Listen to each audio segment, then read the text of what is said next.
Skipped about 2 grades due to my parents thinking I wasn't being challenged enough.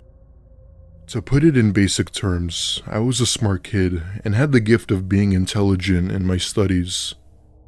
Anyway, this happened the week before spring break, and I remember being in my biology class. Our teacher was going over some stuff about the examination of frogs, which sort of entertained us. As we're about halfway through the lecture, our principal, Mr. Hernandez, got on the loudspeaker and told the school we were going on lockdown. All teachers and faculty were required to lock their doors and get their students to the safest place of the room. My teacher had ordered us to move to the back of the class since we didn't have a closet. He locks the door, turns off the lights, and we wait until the all clear. I'd say we sat in total silence for a good few minutes before we hear the sound of the main doors opening from the hall. My thought was that it could have been police, but something told me it was anything but that. Not even a minute later, we begin to hear these deranged screams coming from down the hallway. To be honest, I wasn't sure if it was a man or a woman's voice, but whoever it was sounded like an actual lunatic.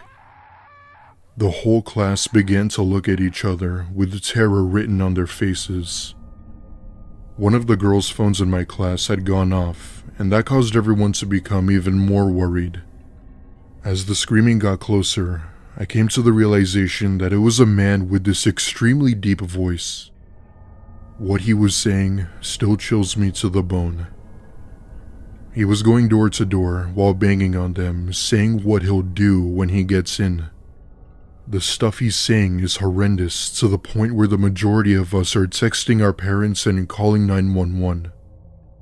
He did this to every door until he eventually came to ours, going to town on it very hard. Thankfully, this was one of the few schools that had bulletproof doors, so I knew the chances of him getting in were slim. Even though the doors were stable, he still gave it a good beating. The sounds of those bangs and screams will forever be burned into the back of my head. Suddenly, he straight up punches through the small glass window while trying to reach the lock from the inside. At this point, everyone is terrified to the point where my teacher had to force his arm out of the window. This thankfully seemed to work, as he then continued down the hall with those horrid screams toward the main office. However, he didn't make it far, as police did end up entering the building and restraining him with ease. After about an hour, our principal gave the all clear and had ended school early that day. The school faculty had to personally escort students safely out of the building, as we didn't know who else was around. It wasn't until a week later where I learned a shocking truth as to what led up to this. The story behind why and how we got into the school will forever haunt me. As it turns out, he was being transported to a facility when he managed to rip off the frame that separates him and the driver. He knocked the driver out cold and put the vehicle to a stop right near the school where he got out and entered the building. He was insanely strong and had been off his meds for days. The driver who was transporting him was fortunately okay and was given proper treatment. Thankfully, nobody was hurt when he entered the school. After that, many parents were outside picking up their kids in a panic. My parents had gone to the school and picked me up as well, and even pulled me out for a few days. As far as I'm concerned, he was likely taken back to a mental facility and is being held there. For the next few weeks, the school had begun doing lockdown drills as a precaution. Nothing has happened since, but I just hope he's getting the proper help he needs.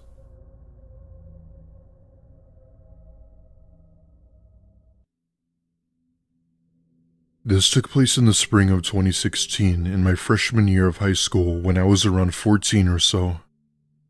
Around this time was the peak of the whole infamous clown sighting epidemic that spread around like wildfire.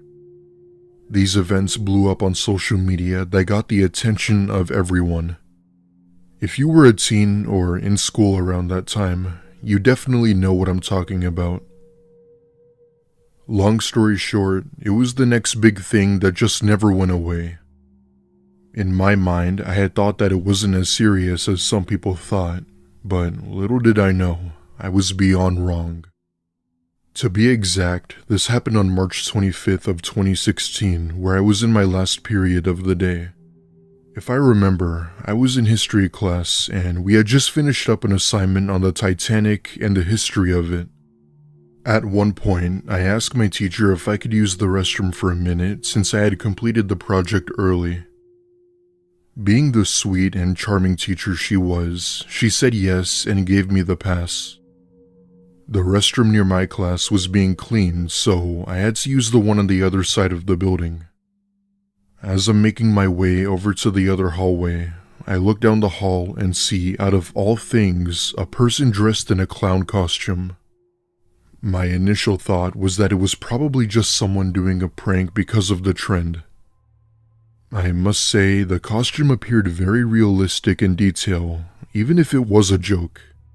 Needless to say, however, it creeped me the hell out. I give a quick nod to the clown as I entered the girls' restroom, not thinking too much of it.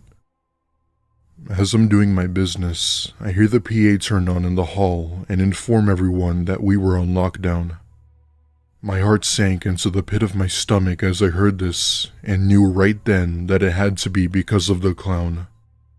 That being said, I pull up my pants and, as I look up, I see the clown's head peeking in above the stall.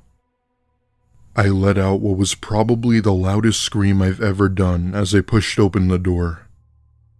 The person in the clown costume obviously fell to the ground as I ran out of the bathroom. I ran straight to my teacher's room, practically begging for her to unlock the door so I could get in.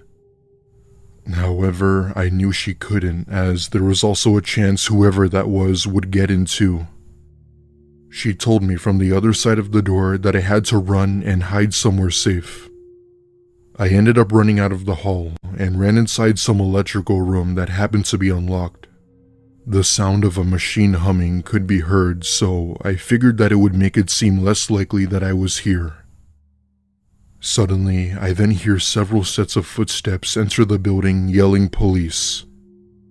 I look through the vent on the door and see about 10 or so officers and a few SWAT guards surrounding the area. I felt safe, but I didn't want to come out with the possibility of startling them. 10 minutes go by, and I see them walk out of the building with 2 clowns in handcuffs, one of them being the one I saw.